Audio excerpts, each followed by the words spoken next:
புதிய பூமி நண்பர்கள் அனைவருக்கும் வணக்கம். நான் ராஜ்பாபு.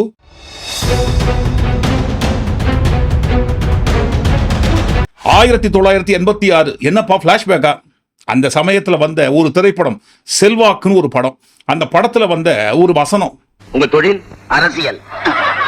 ஒரு காலத்தில் தொண்டாக கருதப்பட்ட அரசியல் உங்க மாதிரி ஆட்களால தொழிலாக மாறிவிட்டது என்பதை நீங்களே ஒப்புக்கொள்ளுகிறீர்கள். அந்த படத்துல வருகின்ற அமைச்சர் கதாபாத்திரம் பொய் சாட்சி சொல்வதற்காக நீதிமன்றம் வராது. அப்பதான் அந்த கேள்வி கேட்கறாங்க, உங்க தொழில் என்னன்ட்டு. அரசியல்னு சொல்றாரு. ஒரு காலத்தில் தொண்டாக இருந்த அரசியல் என்பது உங்களை போன்ற ஆட்கள் உள்ளே வந்த பிறகு அது தொழிலாக மாறிவிட்டது என்று. இன்றைக்கு இந்த அரசியல் என்பது நாடு முழுக்க அந்த நிலைமையில் தான் இருக்குது. அதுல அந்த கட்சி இந்த கட்சின்னு எந்த கட்சியுமே பாரபட்சம் இல்லாமல் நாடு முழுக்க உள்ள பெரும்பாலான பெரிய பெரிய கட்சிகள் அனைத்தும் தொண்டாக இருந்த அரசியலை தொழிலாக மாறியது என்பதுதான் நிதர்சனமான உண்மை. அந்த வரிசையிலே ஏன் சார், ஏன் இப்படி அவசரம்? நாங்க சொல்ல மாட்டோமா? அந்த வரிசையில புதிதாக சேர்ந்திருக்கும் புதிய கட்சி அப்படின்னு கட்சி பேர் சொல்ல மாட்டோமா? நாங்க பலூன் பணையாச்சி, சாரி, பனையூர் வாரிசு நடிகர் விஜய் அவர்கள் ஆரம்பித்திருக்கும் டிவிகே கட்சி நாங்க சொல்ல மாட்டோமா? அதுக்குள்ள அவசரப்பட்டு வேக வேகமா முந்தின்னு வந்து அட்டனன்ஸ் போட்டா எப்படி? என்ன மட்டும் கோட்டை விட்டுறாதீங்க, அந்த பட்டியல்ல என்னையும் சேர்த்துருங்கன்னு கவலையே படாதீங்க. உங்களை தான் ஃபர்ஸ்ட் சேர்க்க போறோம். ஏதோ ஒரு கட்சி ஆரம்பித்து சில ஆண்டுகள் கழித்து தேர்தலை ஃபேஸ் பண்ணி மக்களை சந்திச்சு ஓட்டு வாங்கி பதவியில இருக்கிறவங்க அல்லது ஆட்சியில இருக்கிற கட்சியே ஏதோ அப்படி இப்படின்னு அந்த கட்சிக்குள்ள இருக்கிறவங்க தவறு பண்ணக்கூடாது, இருந்தாலும் பண்றாங்கன்னு வச்சுப்போமே. ஆட்சி அதிகாரம் எல்லாத்தையும் பயன்படுத்தி இதே போல தவறுகள் பண்றாங்கன்னு வச்சுப்போமே. ஆனால் புதிதாக ஆரம்பித்த கட்சி இன்னும் ஒரு தேர்தலை கூட சந்திக்கல, மக்களை இப்பதான் முதல் முறையாக போய் மீட் பண்ணி பேச போறாங்க, எங்களுக்கு எப்படி ஓட்டு போட போறீங்கன்ட்டு. அதற்குள்ளாகவே நம்ம வாரிசு நடிகர் விஜய் ஆரம்பித்த இந்த கட்சிக்கு பின்னணியில் இருக்கிற கேஷ் இருக்கு இல்லைங்களா, கேஷ், அது வெடிச்சு சதறினுக்குது. தமிழ்நாட்டில் இருக்கிற கட்சிகள் எல்லாமே சொல்லி அதிமுக பட்டியலில் சேர்த்துறாதீங்க. ஏன்னா 2026 தாவேகா கட்சியும் அதிமுக கட்சியும் கூட்டணி வச்சுக்க போறாங்க. அதனால்தான் அதிமுகவை எந்த மேடையிலும் ஒரு துளி விமர்சனம் கூட செய்யாமல் ரொம்ப ஜாக்கிரதையா பேசுறாரு, ஸ்கிரிப்ட் ஒர்க் பண்ணி. ஸோ எல்லாமே சொல்லி அதிமுக பட்டியலில் சேர்த்துறாதீங்க. முக்கியமா திமுக, தமிழ்நாட்டில் இருக்கிற அதிமுகவை தவிர்த்து பாக்கி எல்லா கட்சியும் ஊழல் நிறைந்த கட்சிகள், கரப்ஷன் கபடதாரிகளாக நடமாடும் கபடதாரிகளாக இருப்பது திமுக. சோ இந்த கரப்ஷன் கபடதாரிகளின் முகத்திரை கிழித்து எறியப்பட வேண்டும் என்று சொன்னால், ஊழல் நிறைந்த மாநிலமாக கரைபடிந்து இருக்கும் தமிழ்நாட்டை நீட்டா ஒயிட் அண்ட் ஒயிட்டா சுத்தமா தூய்மையான வெளுத்து போட்ட வெள்ளையா ஆக்கணும்னு சொன்னா திமுகவை வீட்டுக்கு அமிச்சிட்டு தாவேகாவை ஆட்சியில உட்கார வைக்கணும்ட்டு நாங்க சொல்லுங்க. அவர் தான் சொன்னாரு. இதற்கு ஒரே தீர்வு தாவேகா ஆட்சி மலர்வது ஒன்றுதான். சட்டம் ஒழுங்குன்னு ஒன்று இருக்கிறதாவே தெரியல. அதுக்கெல்லாம் இந்த கரப்ஷன் கபடதாரிகள் கவர்மெண்ட் தான் காரணம். இந்த நிலைமை மாறணும். அதுக்கு இருக்கிற ஒரே வழி, இங்க உண்மையான மக்களாட்சி மலரணும். அது வரணும்னா இவங்கள மாத்தணும். மலர செய்யலாம். தமிழ்நாட்டில் மக்கள் தப்பி தவறி தெரியாதனமா ஓட்டு போட்டு தாவக கட்சி ஆட்சியில் உட்கார வச்சு தாராளமா அந்த ஆட்சியை மலர வச்சுக்கலாம். ஆனா பாருங்க, அதுலதான் கொஞ்சம் இடிக்குது. முதலும் கோணல் முற்றும் கோணல், ஓலான பார்த்து முதுகு கோணல் ஒட்டகம் சொல்றது, ஊருக்கு உபதேசம் செய்யுமா பள்ளி அது போய் விடுமா கண்ணீர் பானையில் துள்ளின்னு, இப்படி எக்கச்சக்கமான உதாரணங்கள் வரிசை கட்டி வரிசையா வந்து விழுந்துனே இருக்கும். எதுக்கு தெரியுங்களா? அடுத்தவங்களை பார்த்து, அடுத்த கட்சியை பார்த்து கரப்ஷன் கபடதாரிகள்னு சொல்ற தாவேகா கட்சி ஆரம்பிக்கப்பட்டிருப்பதே, ஆரம்பத்தில் இருக்கிற நிலைமையில இருக்கும் போதே கரப்ஷன் கரப்ஷன் கரப்ஷன், காசு காசு காசு, பணம் பணம் பணம், லஞ்சம் லஞ்சம் லஞ்சம், ஊழல் ஊழல் ஊழல். என்னப்பா சொல்றீங்க? ஆட்சிக்கே வரல, அதுக்குள்ளவா? ஆட்சிக்கு வந்த பிறகு எப்படி கொள்ளையடிக்கலாம் அப்படின்ற ஒரு ஒத்திகையை ஆட்சிக்கு வருவதற்கு முன்பாகவே ஒரு கட்சியோட ஆரம்ப நிலையில் இருக்கும் போதே பார்க்க ஆரம்பிச்சிட்டாங்கன்னு சொல்லி நாங்க சொல்லுங்க. அந்த கட்சிக்குள்ள இருக்கிற நிர்வாகிகள் சொல்றாங்க. இது குறித்து 3-4 தினங்களுக்கு முன்பாக தாவேகா கட்சி நடத்திய பொதுக்குழு கூட்டம் சம்பந்தமாக நம்ம பதிவிட்ட காணொலியில் தெளிவா விரிவா சொல்லியிருந்தோம். நண்பர்கள் யாராவது அந்த காணொலியை பார்க்கலன்னா இந்த வீடியோக்கு கீழே டிஸ்கிரிப்ஷன் அந்த வீடியோட லிங்க் கொடுக்குறோம், பாருங்க. யாராவது ஒருத்தர் கட்சியில வந்து சேர்றாங்கன்னு சொல்லும் போது அவர் பேரை கேட்பாங்க, ஐடி ப்ரூஃப் அட்ரஸ் ப்ரூஃப் எல்லாம் வாங்கிப்பாங்க. உங்களோட பொது தொண்டு அளவு எந்த அளவுல இருக்கும்னு கேட்டு அந்த கட்சியில சேர்த்துப்பாங்க. அதெல்லாம் முன்னாடி தொண்டுன்ற இடத்துல அரசியல் இருந்த காலத்துல. இப்பெல்லாம் பாருங்க, அந்த தொண்டு தான் தொழிலா மாறி போச்சு இல்லைங்களா? வரும்போதே எப்பா அவரு எதில் வந்தாரு? சைக்கிளில் வந்தாருங்க. சீ தொத்தி விடு போ போ போ. என்ன இது சைக்கிளில் வரவங்களாம் கட்சியில் சேர்க்கணும் ஆசைப்படுறீங்க? போ போ போ ஓரமா போ.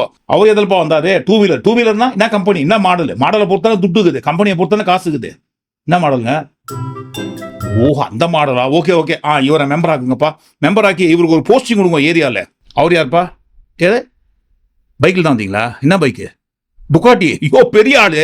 உடனடியாக அவருக்கு இருக்கிறதுல பெரிய கட்சி போஸ்டிங் கொடுங்க. தளபதிக்கு வைக்கிற கோரிக்கை, தளபதி வந்து அரசியல் தெரிந்தவர்களை கூட வைத்துக்கிட்டு அரசியல் பண்ணணும். கொள்கை தலைவர்கள் அறிவிச்சா மட்டும் போதாது, அந்த கொள்கை தலைவர்களை அறிந்து அவர்களுடைய கொள்கையை இந்த மண்ணில் விதைக்கக்கூடிய அறிவார்ந்த இளைஞர்களை இந்த கட்சியில் இணைத்துக் கொண்டு அரசியல் செய்ய வேண்டும். அவர் யாருங்க? அவரு ரொம்ப நேரமா இந்த சீன் போட்டுங்காரு, போஸ்ட் கொடுத்துருக்காரு. எதுங்க எதெல்லாம் வந்தீங்க? காரு என்ன காரு? வெளிநாட்டு காரா? எங்க சாரா நிக்க வச்சிருக்கீங்க? என்னப்பா விஐபி ரேங்க்ல இருக்கிறவங்க எல்லாம் நிக்க வச்சிருக்கீங்களா மரியாதை இல்லாம? அவரை கூட்டிட்டு போய் உட்கார வச்சு விஜய்க்கு அடுத்தபடியாக நம்ம கட்சியில் என்ன போஸ்டிங் இருக்கோ அவருக்கு போட்டு கொடுத்துருங்க. இந்த மாதிரி நாங்க சொல்லலங்க, ஏதோ கேலி கிண்டல் நக்கல் நையாண்டி தானே பண்ணி அந்த வேணும்னே தாவேகா கட்சியை விமர்சனம் செய்வதற்காக நாங்க பர்பஸா பண்ணல. அந்த கட்சிக்குள்ள இருக்கிற நிர்வாகிகள் இதெல்லாம் சொல்வது. ஒரு மரத்தை தேர்ந்தெடுக்கப்பட்ட நபர் இவர் வந்து கட்சியின் விதிப்படி 15 டிடி கொடுத்து நகர செயலருக்கு இவர் நேர்காணல் வச்சு ஒரு மரத்தை தேர்ந்தெடுக்கப்பட்ட நபர் இவர் இளையராஜா. ஆனால் இவருக்கு பொறுப்பு இல்லைன்னு சொல்லிட்டாரு முந்தானேத்து. ஒரு வாரத்துக்கு முன்னாடி இந்த கட்சியின் இந்த முபாரக் என்பவருக்கு திமுக வந்து வந்தாரு, அவருக்கு நகர செயலர் பொறுப்பு போட்டிருக்காரு மோகன் அவர்கள். வசதிக்கு தகுந்த மாதிரி, இருக்கிற ஏரியாவுக்கு தகுந்த மாதிரி, செல்வாக்குக்கு தகுந்த மாதிரி, காசுக்கு தகுந்த மாதிரி, ஆட்களுக்கு தகுந்த மாதிரி பட்டியல் போட்டு லிஸ்ட் எடுத்து போஸ்டிங் கொடுத்துருக்காங்களாம் டிவிகே கட்சிக்குள்ளோ. விழுப்புரம் மாவட்டத்தில் பெரும்பான்மையாக தலித் மக்கள் வாழக்கூடிய பகுதி. இன்னைக்கு பாத்தீங்கன்னா இன்னைக்கு வந்து பொறுப்பாளர் அறிவிச்சதுல எந்த இதுலயுமே மாவட்ட நிர்வாகத்தில் தலித்துகளுக்கு இடம் கொடுக்கல. இஸ்லாமியர்களுக்கும் தகுந்த விகிதாச்சார அடிப்படையில் இவங்க பொறுப்பு போடல. இந்த தம்பிமார்கள்ட்ட கேட்டா தெரியும், ஒவ்வொரு பொருளுக்குமே பணம் வாங்குறாங்க. இதை அவர் உரிய நடவடிக்கை எடுக்கணும். ஏன்னா இங்க வந்து வர பொறுப்பாளர் அத்தனை பேருமே பணம் கொடுத்திருக்காங்க. அதுக்கான ரெக்கார்ட் எங்கள்கிட்ட இருக்கு, அதுக்கான டீடைல்ஸ் எங்கள்கிட்ட இருக்கு. ஆனால் விஜய் அவர்கள் மேடையில் என்ன சொன்னாருங்க? நிறைய பேர் கேட்கறாங்க நம்ம கிட்ட, இளைஞர்களா பார்த்து சேர்த்துனுக்குறீங்களே. ஆமா, இளைஞர்கள் தான் சேர்க்கிறோம். ரெண்டாவது கேட்கறாங்க நிறைய பேர், என்னன்னு கேட்கறாங்க? எளிமையானவர்களை, இல்லாதவர்களை, ஒண்ணுமே இல்லாத ஏழைகளை, ரொம்ப வசதி இல்லாதவங்களா பார்த்து உங்க கட்சியில சேர்த்துனுறீங்களே. ஆமா, அதற்காகத்தான் எங்க கட்சியோட டோரை தந்து வச்சுனுக்கிறோம். கட்சி டோரை சொல்றாங்க, ஆபீஸ் டோரை தந்து வச்சுனுக்கிறோம். இல்லாதவர்கள் அனைவரும் தாராளமா வாங்க. அது என்னன்னா, நம்மளுடைய கட்சி நிர்வாகிகள் எல்லாருமே சாதாரண குடும்பத்திலிருந்து வந்தவங்களாம். அதே தான் இங்கேயும் கேட்குறேன், ஏன் வரக்கூடாதா? சுமை சுமந்து சோர்ந்திருப்போரே நீங்கள் எல்லாரும் என்னிடத்தில் வாருங்கள், நான் உங்களுக்கு இளைப்பாறுதல் தருகிறேன்னு ஜீசஸ் ரேஞ்சில் பில்டப் பண்ணிட்டு எல்லாருக்காக, எளிமையானவர்களுக்காக என் கட்சி டோரை தந்து வச்சிருக்கேன்னு சொல்லிட்டு கொஞ்சம் கூட பேமா சூசோ இல்லாம காசு கொடுக்குற அளவுக்கு தகுந்த மாதிரி போஸ்டிங் போட்டு கொடுத்துருக்காங்களாம். இதுக்கு தான் சொல்றது, ஒரு நடிகர்லாம் மேடையில் ஏற்றக்கூடாதுன்னு சொல்லிட்டு. அவர் ஒரு சாதாரண நடிகர், அவரை எதுக்கு மேடையில் ஏத்துறீங்க அப்படின்னு சொல்லும் போதே உங்க கோவம் வந்திருக்கும் இல்லைங்களா? விஜய் அவர்களை குறிப்பிட்டு தான், வாரிசு நடிகர் விஜய் அவர்களை குறிப்பிட்டு தான் நாங்கள் சொல்லியிருப்போம் நினைச்சின்னு. நாங்க சொல்லலைங்க, நாங்க ஏங்க அதை போல சொல்ல போறோம்? நாங்க என்றைக்கா சொல்லியிருக்கோமா சாதாரண நடிகர் என்று? இதை போல சொன்னது டிவிகே கட்சியோட பொதுச் செயலாளர் ஆனந்த். தாடி பாலாஜின்னு ஒருத்தர் அவங்க கட்சிக்குள்ள இருக்காரு இல்லைங்களா, அவர் தான் சொல்றாரு, ரொம்ப வருஷமா நான் விஜய் ஃபேன் தான், அந்த கட்சிக்குள்ள முதல் முறையாக நான் தான் வந்து சேர்ந்தேன் நான்.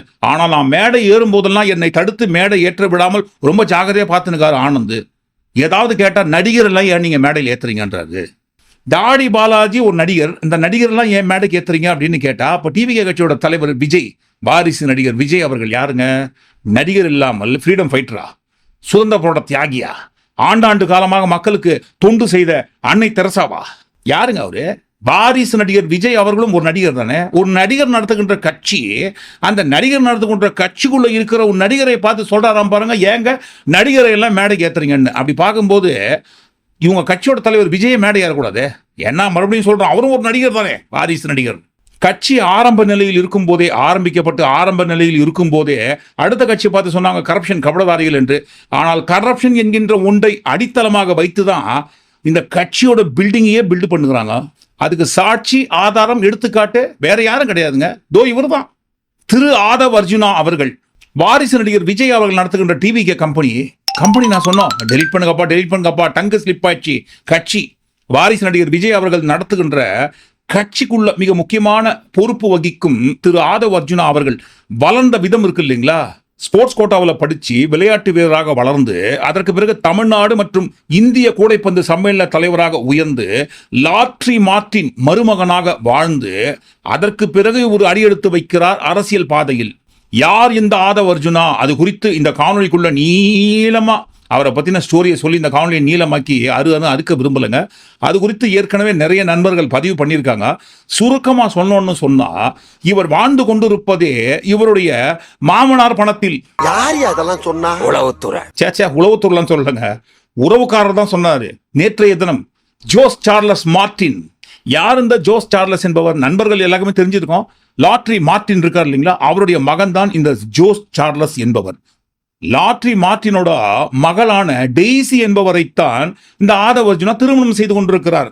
சோ மார்டினோட மகள் டெய்சி என்பவரை ஆதவர்ஜுனா திருமணம் செய்து கொண்ட காரணத்தினால் மார்டினோட மகனான ஜோஸ் சார்லஸ் டெய்சி என்பவருக்கு அண்ணன் ஆனதால அந்த ஜோஸ் சார்லஸ் ஆதவர்ஜுனாவுக்கு மச்சான் ஆயிட்டாரு. ஏங்க சுருக்கமா சொல்றேன்னு சொன்னீங்க, சுருக்கமா சொல்லிக்கலாம் இல்லைங்களா?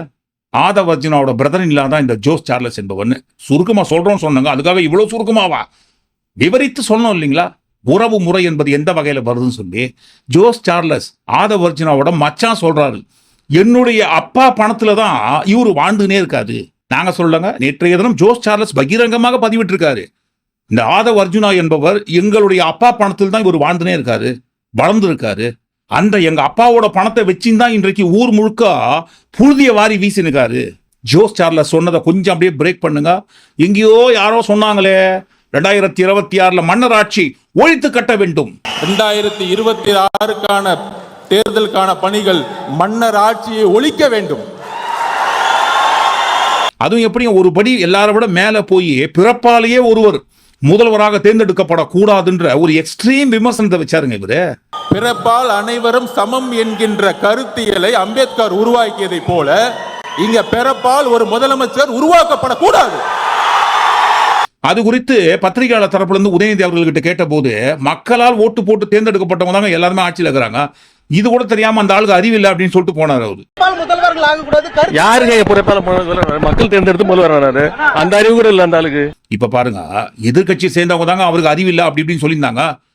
வேற யாரும் சொல்லலையே. அவரு மக்களின் பாதுகாவலராக வலம் வருவதற்காக வந்திருக்காருன்னு சொன்ன அந்த பாதுகாவலரோட முகத்திரைய அவங்க மச்சானே கீழ்ச்சி எஞ்சிருக்காரு ஜோஸ் சார்லஸ் என்பவர். அவருடைய மாமனார் பணத்தை, யார் ஆதவர்ஜுனா மாமனார் மார்டின் பணத்தை, அதாவது என்னுடைய தந்தை பணத்தை அவர் தவறாக பயன்படுத்துறாரு. எங்க அப்பாவுடைய பணத்தை பயன்படுத்தி கொண்டே எங்கள் குடும்பத்தோட நற்பெயருக்கு சேதம் விளைவிக்கிறார் இவரு. இதுக்கு அடுத்து அவர் சொல்ற அந்த வார்த்தை தான் மிகவும் முக்கியமானது, ரொம்ப நியாயமானது. அவரோட முட்டாள்தனத்துக்கும் எங்களுக்கும் எந்த தொடர்பும் இல்லை. பெரிய அறிவுஜீவி மாதிரி ஊருக்குள்ள சுத்தின்னு ஊரு ஃபுல்லா முட்டாள்தனத்தை பரப்பி அதன் மூலமாக ஏதேனும் விளைவுகள் ஏற்பட்டால் நாங்க சொல்லுங்க, அவர் சொல்றதை சொல்றோம். விளைவுகள் அதன் மூலம் ஏதாவது ஏற்பட்டால் சட்டப்படி நீதிமன்றத்தின் மூலம் இவர் மீது நடவடிக்கை எடுப்போம் என்பதை தெரிவித்துக் கொள்கிறோம். ஆதவர்ஜுனாவோட பிரதர் இன்லா மச்சான் இதை போல நேற்றைய தினம் சொல்லிட்டார். ஆனால் அதற்கு முன்பாகவே ஆதவர்ஜுனாவோட மனைவியான டெய்சி, மார்டினோட மகளான டெய்சி அவர்கள், அவர் என்னுடைய கணவர் தான், ஆனால் அதற்காக அவர் தெரிவிக்கின்ற கருத்துக்கும் அவர் போகும் அரசியல் பாதைக்கும் எங்களுக்கும் எந்த ஒரு சம்பந்தமும் கிடையாதுன்ட்டு அவருடைய மனைவியான டெய்சி அவர்கள் எப்பவோ சொல்லிட்டாங்க. ஏன் இப்படி தமிழ்நாட்டின் வருங்கால பாதுகாவலர் நான் தான் சொல்லி தன்னைத்தானே பில்டப் பண்ணி அவரை கிளைம் பண்ணிடுறாரு. அப்படி தமிழ்நாட்டின் வருங்கால பாதுகாவலராக திகழப் போகும், மன்னராட்சியை ஒழித்து கட்ட போகும் இப்பேற்பட்ட பாதுகாவலரின் முகத்திரையை அவங்க குடும்பத்தில் இருக்கிறவங்களே ஒட்டுமொத்தமா கீழ்ச்சி எறிகிறாங்களே, பின்ன கிழிக்க மாட்டாங்களா? தற்கொலை மலையை ஆதவர்ஜுனா கிழிக்கிறாரு. அப்படி தற்கொலை மலையை கிழிக்கிற ஆதவர்ஜுனாவோட மச்சான் ஏன் கிழிக்கிறாருங்க? ஏனென்றால் ஜோஸ் சார்லஸ் தற்கொலை மலை கட்சி பிஸ்கெட் ஜேபி கட்சிக்குள்ள இருக்காருங்க. அது மார்டின் மகன் ஜோஸ் சார்லஸ் பிஸ்கெட் ஜேபி கட்சிக்குள்ள இருக்கிறவரு. அவங்க கட்சிக்குள்ள இருக்கிற தமிழ்நாட்டோட ஸ்டேட் பிரசிடென்ட் தற்கொலை மலையை கிழிக்கும் போது தற்கொலை மலை சார்பாக மச்சான் என்று தெரிந்த பிறகும் கூட ஆதவர்ஜுனாவை இந்த கிழிக்கலாம் கூட எப்படிங்க?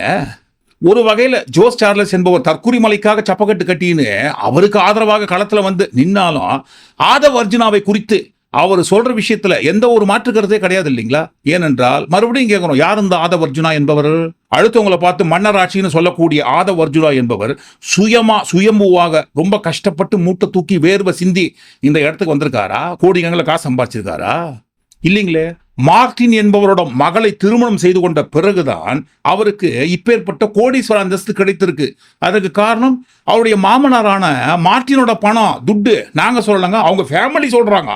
எங்க அப்பாவோட பணத்தை செலவு செய்து கொண்டே, எங்க அப்பா பணத்தை வைத்துக் கொண்டே, எங்க அப்பா பணத்தில் வாழ்ந்து கொண்டே, எங்க அப்பாவின் பணத்தின் மூலமாக வளர்ந்து கொண்டே எங்க குடும்பத்துக்கு எதிராகவே ஒரு செயல்படுறாரு, எங்க குடும்பத்தோட நற்பெயரை கெடுக்கிறாருன்னு சொல்லி அவங்க குடும்பத்தில் இருக்கிறவங்க சொல்றாங்க. சார், இப்போதைக்கு டிவிகே கட்சியை தாங்கி கொண்டிருக்கும் மிகப்பெரிய தூண்களில் எவ்வளவு தூண்கள் இருக்குன்னு தெரியாது. இப்போதைக்கு இவரை பெரிய அளவில் நம்புற தூணாக ஆதவர்ஜுனாவை நான் நம்புறேன்னு சொல்லி விஜய் பக்கத்திலே கூடவே வச்சுருக்காரு இல்லைங்களா? ஆனால் இந்த ஆதவர்ஜுனா என்பவரே உழைப்பு என்பது அவருக்கே தெரியாதுன்னு அவங்க குடும்பத்தை சேர்ந்தவங்க சொல்றாங்களே. எல்லாமே எங்க அப்பாவோட பணம், அவருடைய மாமனார் பணம்னு சொல்லி சரி, மாமனார் பணத்து மூலமா ஏதாவது நல்லதை செஞ்சாரா, நல்லதை உருவாக்குனாரா, இல்ல உருவாக்கி இருந்ததையாவது அழிக்காம இருந்தாரா? அதுவும் இல்லைங்களே. ஒரு கம்பெனி ஆரம்பிச்சாராம் அவருடைய மாமனார் பணத்துல. அதுவும் எப்படி அந்த கம்பெனி ஆரம்பிக்கிறதுக்கு ஒரு காரணம் சொன்னாரு பாருங்க. மைக்ரோ ஃபினான்ஸ் என்கின்ற ஒரு கம்பெனி தொடங்குறாரு. அந்த தொடங்குவதற்கு பின்னணியில் இருக்கிற ஒரு சின்ன பிளாஷ்பேக்கு, மெரினா பீச்சுக்கு போயிருந்தாராம். அந்த இடத்துல பாருங்க ஒரு அம்மா கடை வச்சிருந்தாங்களாம். அந்த கடைக்கு தினமும் அவங்க நடத்தணும்னு சொன்னா 1000 ரூபாய் தண்டல் வாங்குறாங்களாம், 100 ரூபாய் வட்டியா கட்டுறாங்களாம். யோசிச்சாராம், என்னப்பா அது, ஒரு அம்மா சொந்த குடும்பத்தை காப்பாற்றுவதற்காக 1000 ரூபாய் ஒரு நாளைக்கு கடன் வாங்கி 100 ரூபாய் ஒரு நாளைக்கு வட்டியா கட்டி அதுல இருந்து 300 ரூபாய் லாபம் சம்பாதிக்கிற இவங்களுக்காக நம்ம ஏன் ஒரு மைக்ரோ ஃபினான்ஸ் கம்பெனி ஆரம்பிக்க கூடாது? இவர்களை போன்ற சிறு குறு வியாபாரிகளுக்கு உதவி செய்வதற்காக, ஃபினான்ஸ் வழங்குவதற்காக ஆரம்பிக்கலாமே சொல்லி தான் பாருங்க. இந்த மாதிரி ஒரு குட்டி பிளாஷ்பேக்கை சொல்லி தான் அந்த மேடையில அந்த மைக்ரோ ஃபினான்ஸ் கம்பெனி ஆரம்பிச்சாரு. சரி, ஆரம்பிச்சாரே, ஒழுங்கா நடத்தினாரா? சொந்தமா கஷ்டப்பட்டு மூட்டை தூக்கி வேர்வை சிந்தி காசை சேர்த்து வச்சு வட்டிக்கு வாங்கி ஒரு கம்பெனி ஆரம்பிச்சா அதோட கஷ்டம் தெரியும். யாரோ கொடுக்குற காசு மூட்டை மூட்டையா கொட்டுறாங்க. அதன் மூலமாக எந்த ஒரு கஷ்டமும் இல்லாம ஆரம்பிக்கிற கம்பெனியை எப்படி அவரால் வளர்க்க முடியும்? அதனால தான் பாருங்க, ஆரம்பித்த நிலைமையிலே விட்டுட்டு வேற ஒரு கம்பெனி ஆரம்பிச்சாராம். சரி, அந்த கம்பெனியாவது ஒழுங்கா நடத்தினாரான்னு பார்த்தா, சொந்தமா முதலீடு செய்தால் தானே அந்த முதலீடோட அளவு அருமை என்னன்னு தெரியும். எல்லாமே பாருங்க வர காசு தானே, எப்படி தெரியும்? அந்த கம்பெனியை ஊத்தி மூடுங்க. அதற்கு பிறகு நம்மளுக்கு நிறுவனம்லாம் செட் ஆகாத பொழுதுங்க. ஏன்பா இந்த அரசியல் பாதையில டிராவல் பண்ணா என்ன? வாய்ஸ் ஆஃப் காமர்ஸ், அதன் மூலமாக ஒரு பெரிய வியூகவாதியை நம்ம தேர்ந்தெடுப்போம். ஏன் தேர்ந்தெடுக்கணும்? பிகே இருக்கவே இருக்காரு நாடு முழுக்க, மிகப்பெரிய அளவில் மோடி அவர்களே பதவியில் உட்கார வச்ச வியூகவாதி. அவர் கூட சேர்ந்து டிராவல் பண்ணான்னா இந்த பொலிட்டிக்கல் பாதையில் டிராவல் பண்ணலான்னு சொல்லி இந்த வாய்ஸ் ஆஃப் காமர்ஸ் மூலமா பிகே கூட சேர்றாரு. பிகே கூட சேர்ந்து பொலிட்டிக்கல் பாதையில் டிராவல் பண்றாரு. டிராவல் பண்ணி இன்றைக்கு எந்த மன்னராட்சி விமர்சனம் செய்து கொண்டிருக்கிறாரோ அந்த மன்னராட்சி கட்சியில தான் இவர் ஒர்க் பண்ணியிருந்தாரு.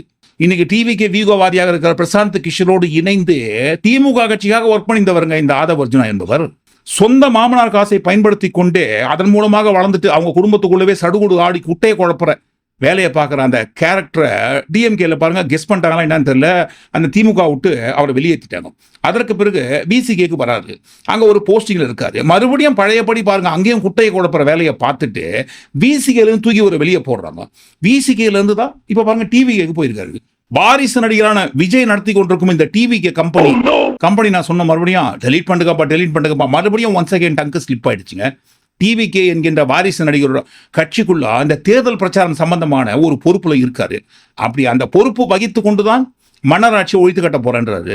அடுத்தவங்களை பார்த்து வாரிசு அரசியல், மன்னராட்சி, பிறப்பால் முதல்வர் அப்படி இப்படின்னு சொல்ற இவருடைய பேக்ரவுண்டே, இவருடைய வளர்ச்சி, இவருடைய வளர்ந்த விதமே, இவருடைய லைஃப் ஸ்டைலே ஒட்டுமொத்தமாக கட்டமைக்கப்பட்டதே அடுத்தவங்க பணத்தின் மூலமாகத்தான் நாங்க சொல்லலங்க, அவருடைய ஃபேமிலி சொல்றாங்க.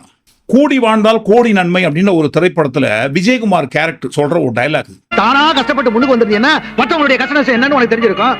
நீதான் வாழ்நாள் பூரா மற்றவங்களுடைய உழைப்பிலே வாழ்ந்தவனாச்சே, உனக்கு அப்படி தெரியும். அதான் தலைகால் தெரியாம ஆடுறேன். அந்த வசனம் கூட இவருக்கு ஆதவ் அர்ஜுனா அவர்களுக்கு பொருத்தமா பொருந்தி போகுதுன்னு நாங்க சொல்லுங்க. அந்த படத்தில் நடிச்ச விஜயகுமார் அவர்கள் கூட சொல்லல, ஆதவ் அர்ஜுனா குடும்பத்துல போக தான் சொல்றாங்க.